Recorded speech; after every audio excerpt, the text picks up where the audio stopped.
जय हिंद दोस्तों। उत्तराखंड वनदरोगा के लिए हम चैप्टर वाइज एमसीक्यू को सॉल्व कर रहे हैं। इससे पहले की क्लास में मैंने आपको पदार्थ की प्रॉपर्टीज के बारे में उसके डिटेल से एमसीक्यू को सॉल्व कराया था।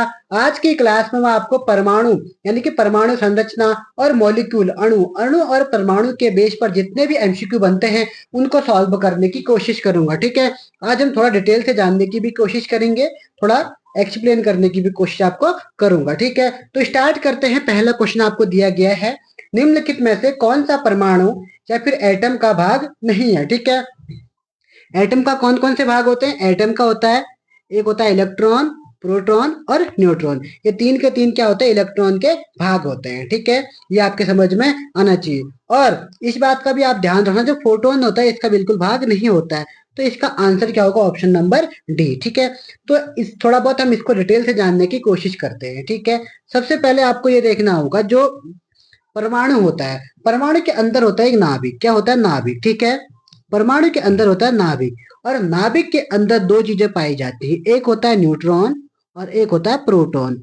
न्यूट्रॉन प्लस प्रोटॉन कहाँ पाए जाते हैं? नाभिक के अंदर पाए जाते हैं, जबकि इलेक्ट्रॉन इसकी गति में क्या करते हैं? चक्कर लगाते रहते हैं। ठीक है, न्यूट्रॉन पर कोई आवेश नहीं होता है, न्यूट्रॉन पर कोई आवेश नहीं होता है, प्रोटॉन पर प्लस आवेश होता है, और इलेक्ट्रॉन पर माइनस आवेश होता है। कौन सा आवेश होता है? माइनस आवेश होता है। ठीक है, तो ये तीन चीजें आपके समझ में आ रही होगी। फोटोन तो अलग संबंधित हो गया। ठीक है, तो आपसे अगर कोई पूछेगा कि न्यूट्रॉन जो नाभिक है, नाभिक के अंदर क्या क्या पाए जाते हैं, तो नाभिक के अंदर न्यूट्रॉन और प्रोटॉन पाए जाते हैं, और इलेक्ट्रॉन इसके चारों ओर कक्षा में चक्कर लगाते हैं। ठीक है, तो पहला क्वेश्चन आपको डिटेल से देख लिया होगा। ठीक है, सेकंड क्वेश्चन को देखते हैं। सेकंड क्वेश्चन दिया है, एक ही प्रकार का परमाणु निम्न में से किसमें मिलता है? एक ही प्रकार का परमाणु निम्न में से किस में मिलता है? तो ये क्या खनिज यौगिक में मिलता है?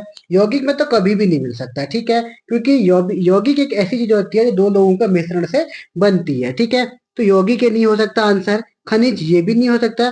तो आपका जो करेक्ट आंसर होगा ऑप्शन नंबर सी, प्राकृतिक तत्व। चाहे ऑक्सीजन को ले लो, चाहे आप नाइट्रोजन ले लो, चाहे आप हाइड्रोजन ले लो, चाहे आप हीलियम ले लो, ये सब क्या होते हैं? एक ही प्रकार के परमाणु होते हैं। ठीक है, ऑक्सीजन का परमाणु क्रमांक कितना होता है? ऑक्सीजन का जो परमाणु क्रमांक होता है वो होता है 8, और परमाणु भार कितना है? 16 होता है। ठीक है, आपको 1 से लेकर 30 तक परमाणु क्रमांक याद होने चाहिए, और 1 से लेकर 30 तक आपको परमाणु भार याद होने चाहिए। ठीक है, उसके बाद फिर आता है इसमें कुछ चीजें और है, तो उसको भी यहाँ पे कवर करवा देते हैं। ठीक है, एक होता है समस्थानिक, एक होता है संभारिक। अब समस्थानिक क्या होता है? समस्थानिक क्या होता है, इसको ध्यान से देखना। ठीक है, समस्थानिक, समस्थानिक यानी कि जिसमें परमाणु क्या होता है? परमाणु क्रमांक जिसमें इक्वल होता है। क्या होता है? परमाणु क्रमांक। परमाणु क्रमांक अगर एक जैसा होगा तो उसको क्या बोलेंगे? समस्थानिक। ठीक है, और अगर परमाणु भार एक जैसा होगा तो उसको संभारिक बोलेंगे। ठीक है, ये क्वेश्चन आपके समझ में आ रहा होगा। ठीक है, अब नेक्स्ट क्वेश्चन देखते हैं। नेक्स्ट क्वेश्चन आपके सामने दिया है, पार क्वेश्चन नंबर तीसरा, परमाणुवीय नाभिक किसने खोजा है? यानी कि नाभिक की खोज किसने की थी? तो नाभिक की खोज सबको पता होना चाहिए, किसने की थी? रदरफोर्ड ने। किसने की थी? रदरफोर्ड ने। ऑप्शन नंबर ए इसका क्या होना चाहिए? करेक्ट आंसर होना चाहिए। ठीक है, रदरफोर्ड ने एक ऐसे पतीली सोने की, गोल्ड की फॉइल इस टाइप की ली थी। ठीक है, और उससे कुछ कण, उसने क्या किया? उससे कुछ कण अल्फा कणों की क्या कर दी? बौछार कर दी ऐसे। ठीक है, ऐसे बौछार वो करते गया। जैसे उसने अल्फा कणों की बौछार की, कुछ कण जो साइड वाले थे उसमें कोई चेंज नहीं आया। जैसे ये कण सीधे सीधे जाते रहे, यहाँ से भी कुछ कण आए सीधे सीधे जाते रहे, लेकिन कुछ कण जो साइड में थे वो थोड़ा सा इधर को हो गए, थोड़ा इधर को आ गए, ये ऐसे इधर पे थोड़ा ऐसे हो गए, थोड़ा ऐसे हो गए। लेकिन कुछ कण क्या हुए थे? बीच से एकदम वापस वापस आ गए। ठीक है, जैसे ही गए वैसे ही वापस आ गए। फिर इससे रदरफोर्ड ने यह निष्कर्ष निकाला, उसने कहा जो परमाणु है, परमाणु के जो बीच में कुछ ऐसा पावर है जो उसको एकदम पार नहीं कर पाती। यानी कि जो उसका बीच का एरिया होता है काफी डेंस एरिया है, और साइड में आग, और साइड क्या है? खोखला टाइप का है। ठीक है, साइड में अगर कोई भी आप कण डालते हो तो सीधे क्या हो जा रही है? पार कर जा रही है। थोड़ा सा बीच में कुछ ऐसा चीज है, उसको उसने क्या नाम दिया? उसी को उसके नाम दिया नाभिक दिया। ठीक है, तो नाभिक की खोज किसने की थी? रदरफोर्ड ने। ठीक है, तो नाभिक में तीन चीजें होते हैं, इलेक्ट्रॉन, प्रोटॉन और न्यूट्रॉन, जिसमें इलेक्ट्रॉन चारों ओर चक्कर लगाते हैं नाभिक के, और प्रोटॉन क्या करते हैं? प्रोटॉन क्या करते हैं? अंदर रहते हैं, न्यूट्रॉन और प्रोटॉन। ठीक है, अब कभी कभी आपसे पूछ देगा कि इलेक्ट्रॉन, न्यूट्रॉन, प्रोटॉन की खोज किसने की? ठीक है, तो इलेक्ट्रॉन की खोज की थी किसने? जे जे थॉमसन ने। थॉमसन ने। और पूछेगा प्रोटॉन की खोज किसने की, तो प्रोटॉन की खोज की थी ईट पर नाच रदरफोर्ड या फिर गोल्डस्टीन भी दिया जाता है, ठीक है। अब दोनों याद करना, रदरफोर्ड और गोल्डस्टीन। मतलब वैसे मेनली खोज की थी गोल्डस्टीन ने, ठीक है। लेकिन गोल्डस्टीन का नाम उतना फेमस नहीं था, तब रदरफोर्ड ने उसके अपने अंदर ले लिया, तो इसलिए किसका नाम आता है, गोल्डस्टीन का आता है, ठीक है। तो आप लोग इसको गोल्डस्टीन भी कर लेना, ठीक है। और उसके बाद आता है ये न्यूट्रॉन, और न्यूट्रॉन की खोज किसने की, चैडविक ने। किसने की थी, चैडविक। चैडविक ने न्यूट्रॉन की खोज किसने की थी, चैडविक ने की थी, ठीक है। ये भी आपको याद हुआ होगा, ठीक है। नेक्स्ट क्वेश्चन है, जब दो परमाणु के बीच आबंध बनता है तो प्रणाली या समुदाय की ऊर्जा होती है, ठीक है। यानी कि क्या होता है ना, जब दो परमाणु के बीच आबंध बनता है, जैसे हाइड्रोजन परमाणु और ऑक्सीजन परमाणु, ये होता है हाइड्रोजन और ये होता है ऑक्सीजन। जब दोनों को मिलाते हैं तो बनता क्या है, जल बनता है। क्या बनता है, H2O बनता है, ठीक है। तो आपका जो क्वेश्चन नंबर 4 है, चौथी का जो आंसर होता है वो क्या होगा, बी होगा, ठीक है। तो उनके बीच जो आबंध बनता है तो प्रणाली की ऊर्जा क्या होती है, घटती है। क्यों होती है घटती, इसलिए ताकि क्या होता है, दोनों परमाणु के बीच क्या होती है, मिलने पर उनकी ऊर्जा का क्या होता है, ह्रास होता है। इसलिए क्या होती है, उनकी ऊर्जा घटती है, ठीक है। तो यानी कि ऑप्शन नंबर 20 का करेक्ट आंसर होना चाहिए, ऑप्शन नंबर बी। चौथे का आंसर क्या होगा, option number B. Next question है,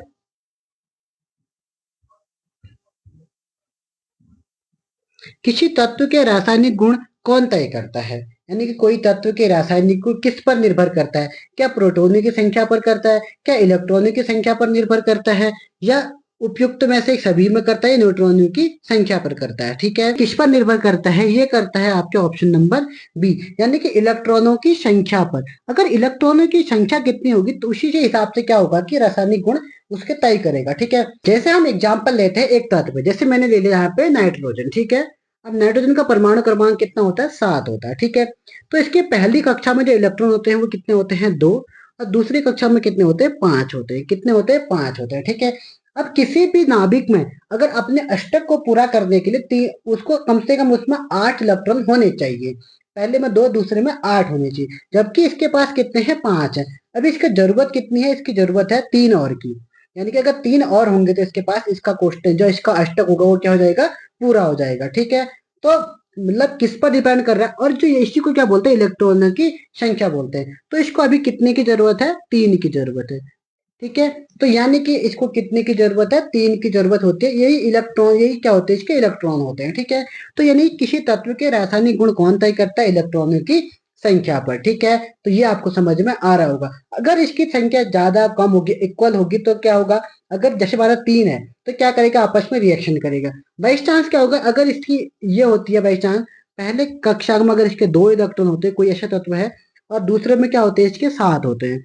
अब पूरा करने के लिए कितना चाहिए, एक और चाहिए, यानी कि एक चाहिए, तो एक किसी से उधार मांग लेगा। जैसे Na+Cl, एक एग्जांपल देखते हैं, Na+Cl, Na के ऊपर प्लस होता है, Cl के ऊपर माइनस होता है, +1 होता है, Cl -1 होता है, ठीक है। तब ये क्या करते हैं, आपस में रिएक्शन कर लेते हैं। ये तो एक क्या करता है, लेना चाहता है, Cl एक क्या करना चाहता है, दान करना चाहता है, ठीक है। Na+ क्या करना चाहता है, किससे लेना चाहता है, Cl दान करना चाहता है। तो क्या होगा, NaCl, ये आपस में क्या कर देते हैं, मिल जाते हैं। इसी को क्या बोलते हैं यहाँ, कि इसके रासायनिक गुण इस तरीके से इसका निर्भर करते हैं, ठीक है।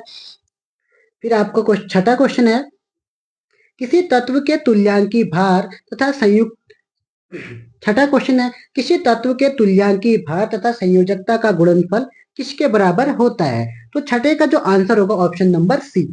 तो इस सी को आप करेक्ट याद रखना। परमाणु भार होता है, किसी भी तत्व के तुल्यांकी भार तथा संयोजकता का गुणनफल उसके किसके बराबर होता है, परमाणु भार के बराबर होता है, ठीक है। नेक्स्ट क्वेश्चन है, उस यौगिक को चिन्हित कीजिए जिसमें आयनी सहसंयोजक तथा उप सहसंयोजक आबंध हैं। तो आपको क्या करना है, एक बार ध्यान से पढ़िए। उस यौगिक को चिन्हित कीजिए जिसमें आयनी सहसंयोजक तथा उप सहसंयोजक आबंध है। अब आबंध कितने होते हैं वो भी आपको याद करने होंगे। इसे आबंध या बॉन्ड बॉन्ड बोलते हैं, क्या बोलते हैं, बॉन्ड बोलते हैं, ठीक है। तो इसका जो आंसर होगा वो क्या होगा, ऑप्शन नंबर ए होगा, ठीक है, NH4Cl। अब आपको सबसे पहले बॉन्ड याद करने होंगे। जैसे एक होता है आयनिक बॉन्ड, एक पहला होता है आयनिक बॉन्ड, आयनिक, और एक होता है सहसंयोजी, सह संयोजी। मेनली ये दो ही बॉन्ड होते हैं। उसके बाद इनकी उप कैटेगरी होती है जिसको उप सह संयोजक की इसके अंतर्गत आता है। ठीक है, अब ये कह रहा है कि सह संयोजक होना चाहिए। और आयनिक क्या होता है? आयनिक में क्या होता है ना, एक दूसरे को कंप्लीटली दान कर देता है।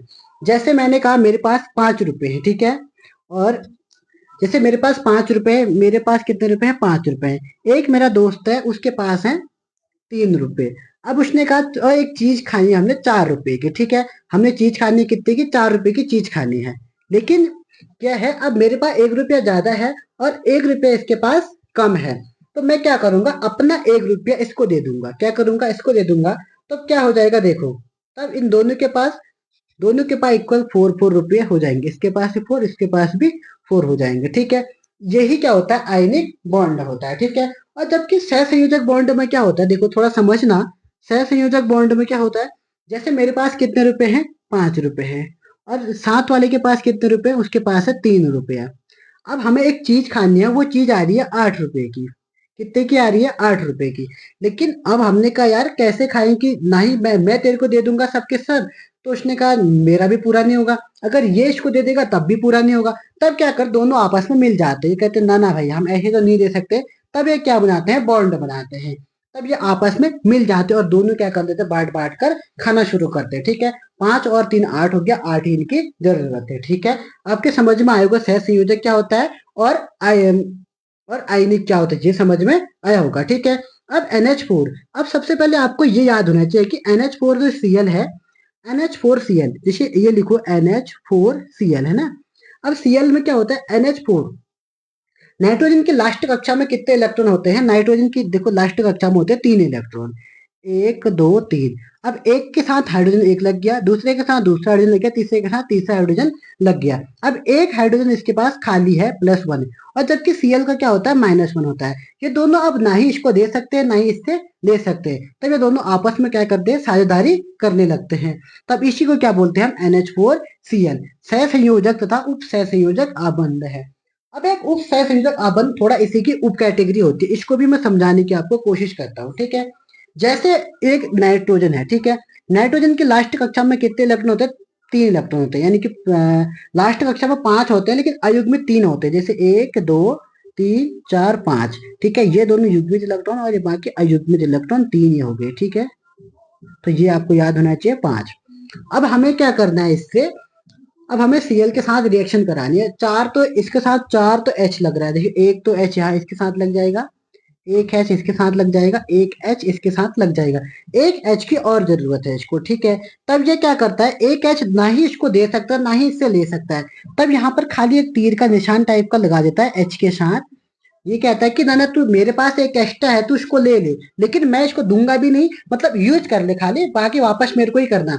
हाइड्रोजन के पास भी कितना होता है? 1 होता है। तब ये दोनों ना ही आपस में साझेदारी कर पाते हैं ना ही एक दूसरे से कंप्लीटली ले पाते हैं। जब ना ही साझेदारी कर पाए ना ही कंप्लीटली ले पाए, तब वहां पे बनता है उप सहसंयोजक बॉन्ड। ठीक है, ये आपकी समझ में आ रहा होगा। तब यहाँ पर NH4Cl में कौन सा बॉन्ड होगा? सहसंयोजक भी है तथा उप सहसंयोजक भी है। जो उप सहसंयोजक होता है वो सहसंयोजक का ही एक क्या होता है? पार्ट होता है। ठीक है, तो सातों आपके समझ में आ रहा होगा। क्वेश्चन देखते हैं, पुरानी किताबों का कागज भूरा किस कारण होता है?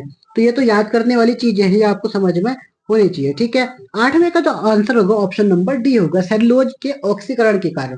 सेलुलोज देखा होगा, जो आपने पेड़ पौधे में देखा, पेड़ों की जो छाल होती है, छाल में आपको क्या मिलता है? सेलुलोज मिलता है। सेलुलोज से हमें बहुत ज्यादा एनर्जी मिलती है, लेकिन हमें सेलुलोज क्या होता है? पचता नहीं है। इसलिए जानवरों और हम में इंसानों में ज्यादा ताकत जानवरों को इसलिए होती है क्योंकि जानवर क्या खाते हैं? सेल्यूलोज खाते हैं, और सेल्यूलोज से बहुत ज्यादा ऊर्जा मिलती है। लेकिन हम भी सेल्यूलोज खा सकते हैं, लेकिन हमारे पाचन क्रिया में सेल्यूलोज को हम पचा नहीं पाते हैं, इसलिए हम लोग सेल्यूलोज नहीं खा पाते हैं। ठीक है, लेकिन जो पुरानी किताबें होती है उनका कागज का रंग क्या हो जाता है? भूरा हो जाता है। वो किस कारण होता है? वो होता है सेल्यूलोज का ऑक्सीकरण। ठीक है, जिससे क्या होता है?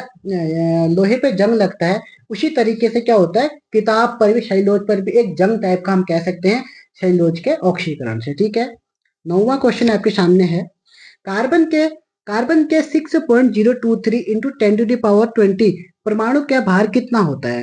तो ये आपको सॉल्व करने के लिए क्वेश्चन है। ठीक है, तो 9वें का आंसर जो आना चाहिए आपको ऑप्शन नंबर सी 1.2 ग्राम। अब ये कंसेप्ट आपको आएगा तभी आप इसको कर पाएंगे, ठीक है। ये न्यूमेरिकल टाइप का है तो इसको अभी मैं सॉल्व नहीं करवाता हूँ।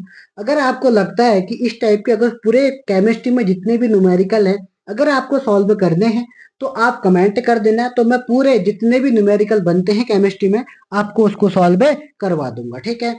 और 10वां क्वेश्चन है निम्नलिखित की ऑक्सीकरण संख्या निकालना। ऑक्सीकरण संख्या निकालनी आपको आनी चाहिए। चलो इसकी मैं ऑक्सीकरण संख्या यहाँ पर निकाल के दे देता हूँ, ठीक है। तो निकालने किसके है सबसे पहले उसको बोलना, ठीक है।